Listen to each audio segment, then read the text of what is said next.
որ այս դիրքը պարունակում է շատ վատ պատմված։ Ես գտամ և նաև կա ձեր մոտ Հայկ Դեմոյանի փորձագիտական եզրակացությունը պատմություն 7-րդ դասարանի եզրակացությունը և կարծիքը մարդագիտական, ձեր մոտ արդեն առկա է կարող եք մուտքագրել Աշոտ Մելքոնյանի Պատմության ինստիտուտի տնօրենի և 50 պատմաբանների ստորագրությունը, որ սա պատմության դասագիր չի, իրականում ինչ-որ ենթադրությունները իշա հակառակորդ պետության, դա ևս կցված է և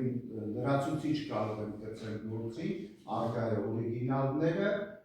ընդ որում նշեմ, որ նախկին պատմության ինստիտուտի տնօրեն ակադեմիկոս Աշոտ Մելքոնյանի մասին է խոսքը, Հայկ Դեմոյանը